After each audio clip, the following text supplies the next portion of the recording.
उषा की दो बहुएं थी, प्रीति और मोहिनी। प्रीति की जेठानी मोहिनी वर्क फ्रॉम होम करती है और इसीलिए घर के सारे काम के साथ रसोई का सारा काम प्रीति को ही करना पड़ता है। अरे ओ प्रीति बहू, अरे मेरे पेट में चूहे डिस्को डांस कर रहे हैं। जल्दी से ला आलू के पराठे और हाँ, मक्खन मार कर लाना और वो पुदीने की चटनी भी देना मुझे। प्रीति, मेरी भी ऑनलाइन मीटिंग अभी थोड़ी ही देर में खत्म होने वाली है। मुझे तभी गर्मा गर्म पराठे देना। पराठे ठंडे हो जाते हैं ना तो उन्हें खाने का मजा नहीं आता। ठीक है। प्रीति अपनी सास और जेठानी के आदेशों को सुन सुनकर बहुत परेशान हो चुकी थी। ये बनाओ वो बनाओ, कभी कभी ऐसा लगता है कि मैं इस घर की छोटी बहू नहीं, नौकरानी हूँ।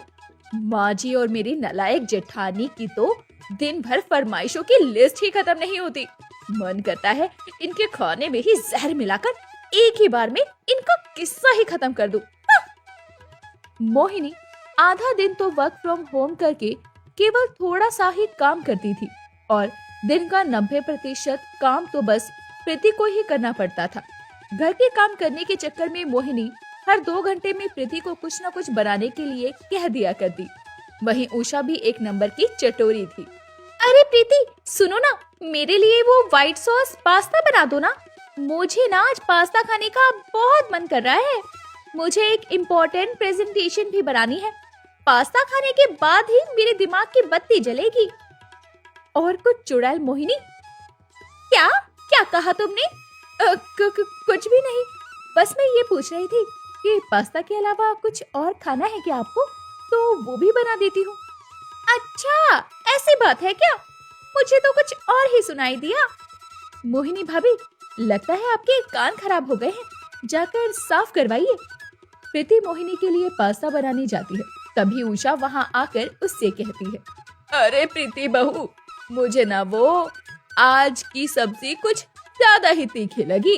सीने में जलन हो रही है, इसीलिए मेरे लिए वो आटे का हलवा बनाना। मीठा खाऊंगी तो अच्छा लगेगा। माँ जी, आपने और मोहिनी भाभी ने मुझे कोई मशीन समझ के रखा है क्या? अरे दिन रात बस फरमाइशें करते रहते हो। मेरे पास 2 ही हाथ है, 100 हाथ नहीं है मेरे। अरे कल मुही करम जली, तेरी जेठानी काम करती है। वो टांगे फैलाकर अपने कमरे में आराम नहीं फरमाती। उसके काम से घर में तो पैसे आते हैं। अगर वो बाहर का काम संभालती है तो तू घर के काम नहीं संभाल सकती है क्या? हाँ? वाह माँ जी वाह। अरे काम करने को कुछ नहीं, लेकिन आपके और मोहिनी भाभी के दिन रात की फरमाइशों से मैं परेशान हो चुकी हूँ। आप दोनों ने तो मुझे अपनी नौकरानी बनाकर रखा हुआ है और कुछ नहीं।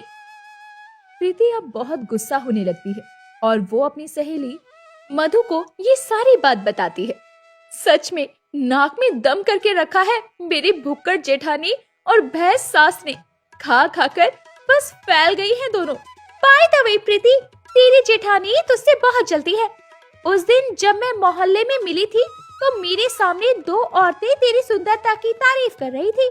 तब उसे उस बात से इतनी मिर्ची लगी कि वो वहाँ से गुस्सा होकर चली गई। हाँ मधु, ये बात तो मैंने भी नोटिस की है कि मेरी जेठानी मुझसे बहुत जलती है। घर पर भी कोई मेहमान आकर मेरी तारीफ करता है तब भी मोहिनी भाभी का मुंह सूज जाता है।